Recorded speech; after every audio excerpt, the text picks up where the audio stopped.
What is freedom of speech? Well, it's a social and ethical principle. It is a law in some circumstances, in some regard. But the idea of freedom of speech exists within all of us. It is an inalienable right, meaning you're born with it. Some people say that means it comes from God. I just say that you have it. It's something you are granted. Now, anyone can infringe on someone's freedom of speech. Anyone. Any corporation, a government. The First Amendment protects us from government infringing. There's no law stopping corporations from doing that. However, what isn't freedom of speech is threatening to kill people, trying to solicit money to kill people, offering money to kill people. That is not freedom of speech. And there's nuance, right? There are free speech absolutists who believe that you can say whatever you want because words do no harm. But there's the old story of I can't remember what exactly what it is, but it's like a king said, "Oh, won't someone rid me of this priest?" And then supposedly it was like a rhetorical statement, someone out and actually killed the priest. And so there's arguments about where the line is, where you shouldn't be able to say certain things. In my opinion, if it's illegal, if you're doing something illegal. And how that pertains to social media networks, I don't know, it's a bit challenging. But typically, I believe free speech means your right to express yourself and what you believe without fear of bodily harm or being silenced. That means, yes, on Twitter, I believe that if you're going to engage in public discourse on Twitter, you should be allowed to say whatever you want to the extent it doesn't break the law. You're not inciting people to violence. The example everyone uses is yelling fire in a crowded theater. There was a point at which the left said, "I'll defend to your death. I don't agree with what you say, but I'll defend to the death your right to say it." They were anti-war, anti-corporate. Now we have a lot of people on the left defending corporations, disagreeing with the right to free speech in public spaces, be it privately owned. It's a public space where people can speak. And what does this mean? Like the left isn't liberal anymore? I don't know. I think Dave Rubin has said that. Maybe I don't want to misquote him. But look, if you want to say that you hate a group of people, okay, by all means, go and say it. If you say that you wished a group of people were wiped out, well, I don't like that line of thinking, but okay, I'm glad I know that's what you think so I can avoid you. But if, as you've seen this story, you go online and offer people money to murder somebody else, that's not free speech. That's you soliciting a crime, and one of the most egregious crimes, murder. So there's some really awful takes on Twitter. Let's look at this story to figure out just what happened, right? So we have this NBC News story from just the other day. Massachusetts man arrested for threatening ICE agents on Twitter. Brandon Ziobrowski, 33, was arrested after allegedly tweeting he would give $500 to anyone who would kill an ICE agent. That is disgusting. And some people are saying it's a joke. I don't care, man. Don't joke about killing people. Seriously? If you're going to go on Twitter and claim it's your free speech to be humorous in reference to committing a crime, and then you expect us to know if it's a joke or not, don't be surprised when the police come and arrest you. So there was I can't remember who it was. There was a comedian who made a joke about, like, wouldn't it be funny if a bunch of guys, like, raped a woman or something? And I'm like, that's not funny. There's a fine line between someone saying, I will encourage someone to commit a crime to any degree. Like, if you were like, hey, I'll give someone money to go rob a liquor store, I'd be like, yeah, you probably can't do that, right? That's illegal. You're actively committing a crime. This was murder.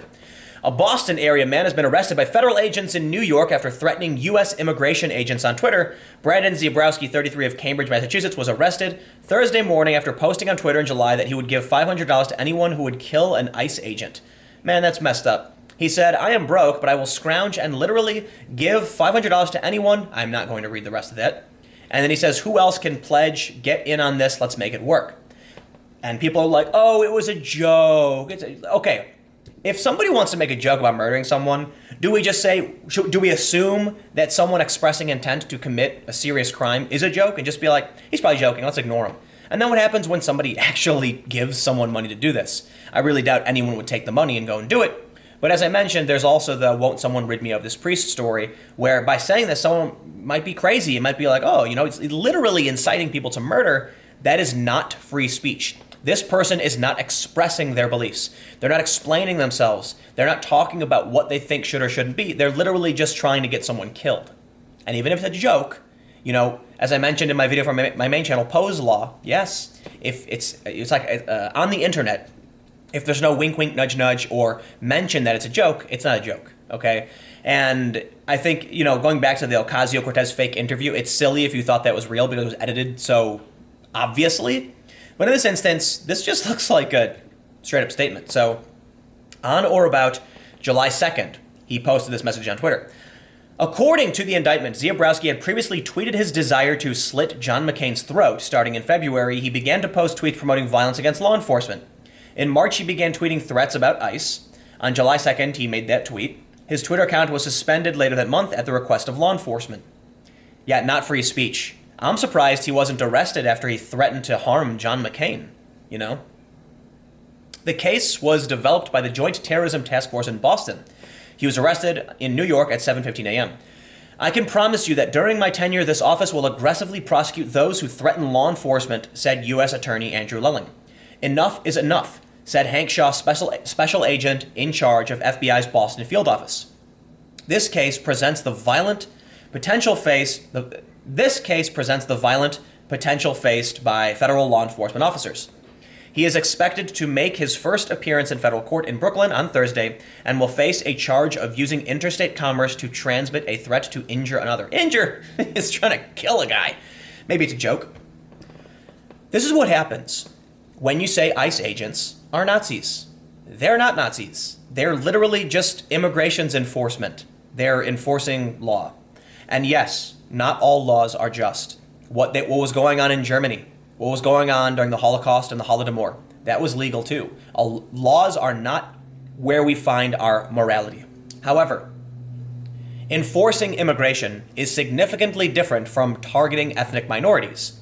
You've got a lot of people on the left acting like ICE is essentially the Gestapo or the SS rounding up minorities, when in reality, ICE is targets people based on a legal qualification, okay? I think that there have been stories, I don't know if I'm well-versed enough on the issue to have a particularly strong opinion, but I think there are some stories that show us that things have gone a little bit far. There have been stories about, going after people who already have green cards, like doing review process on those who already have residency in this country, and I'm like, listen. I understand if we want to make sure that we can control the flow of immigration because we want to make sure our economy is stable, and we don't want people who live here, who abide by the law, and legal immigrants to face the ramifications of those who would break the laws. I get that. But I do think some of this has gone scarily far. But I don't think that makes ICE Nazis. And furthermore, when people are talking about what's going on at the borders, I have a friend who posted something on Instagram talking about what's going on at the border with family separation, saying that it was like akin to Nazis. They were quoting Kumail, I can't remember the guy's name. He's the Indian actor. I can't remember what he's in. Maybe he's in Silicon Valley. But he said, if you ever something to the effect, if you've ever wondered what you'd be doing during, World War II, you'd be doing it now. And he said, just following orders, how does that sound familiar? And I'm like, okay, that's CBP. That's Customs and Border Protection. They're the ones on the border dealing with people coming in. ICE deals with people inside the country. So it's a little bit of both, but everyone's pointing the finger at ICE, and the rhetoric gets so insane that you actually have tweets like this. Sure, maybe it was a joke. It's not a good joke, and it's going to freak people out. And how do you think ICE agents feel when they when they see these kind of messages and they're like, I have to go to work? I do believe some of this. I don't know about how much or if it's majority, but there's a lot of rhetoric that's intended to intimidate ICE agents into quitting their jobs. We need immigrations enforcement. We probably need reforms. Like, props to Bernie Sanders for not saying abolish ICE, but yeah, we probably need reforms. But we do need to enforce immigration law. We can't just have no borders. Without borders, the powerful oppress the weak. I don't know why I have to explain this. However, we have possibly the most absurd take I have ever seen. So first, great NBC reporter, actually I shouldn't say great NBC reporter, just an NBC reporter with a very normal take. He said, Brandon, 33, was arrested. According to the indictment, he offered this money. The press conference will be at Boston. And I saw this and I said, this is what someone tweeting about a story should look like. Just this, right? That's all we need. This is a journalist, by the way, so the difference between journalists, pundits, and activists, but this is how I think everybody should tweet out stories. Hey, here's exactly what happened, here's the source. However, this is what we get. This guy, Sean McElwee, said his name is actually, we're going to abolish ICE. He quoted the tweet from Tom. Now, Tom did a great job tweeting out the fact. Just, there you go, blanket. And this guy said, are the free speech warriors going to oppose this? No, of course. They don't care about state suppression of speech. They're highly paid trolls, and the editors who publish them should all tender their resignation in shame. Possibly the worst take on free speech I have ever seen. How insane do you have to be? Okay, let's break this down. First of all, I am a free speech warrior, I suppose. I guess it's a planned social justice warrior. Yes, free speech, the right to express yourself. Will I oppose this? Will I oppose? I'm kind of confused by what he's saying. Will I oppose the government taking this person in? No. And he's surprised by that? He says they don't care about state suppression of speech. This guy wasn't engaging in free speech. He was literally trying to get somebody killed. And that's what's really strange about this. This is one of the weirdest, if not most ridiculous takes I've ever seen. A lot of people say, you'd imagine people would be like, you're going to advocate for murder and violence. You know, people act like the people who support free speech are okay with others calling for murder. And it's like, you literally made that up. Like nobody, like I'm not arguing that. There are people, sure, who do. But the mainstream voices arguing in defense of free speech are not okay with people advocating for and threatening to kill people. That's insane. And you know, the reason I pulled this up is because it didn't get that many retweets, but a lot of people were sharing it and commenting on it, you know, just in the political sphere.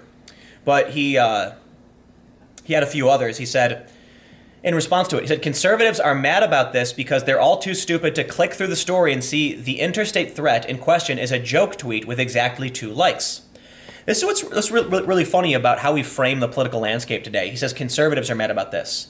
Like, no, I'm not conservative. You know, people don't understand what liberal and conservative means, or I guess all it means is tribe. It's like team names. Literally, someone earlier today was like, I'm not going to argue with your team. I'm not a team, dude. What are you talking about? I have principles and beliefs that make me a liberal. But this is how people play the game. Clearly, if you're mad about this, you must be a conservative. No, not true. But that's how it's framed. Because everything's divided among these ridiculous tribal lines. But let me just end here by saying, you don't get to advocate crimes. That's not free speech. You're not expressing yourself. You're just saying you want to do something that violates the rights of somebody else. So, no. Anyway, I'm done with this. More videos to come. A couple minutes on this channel. Adios.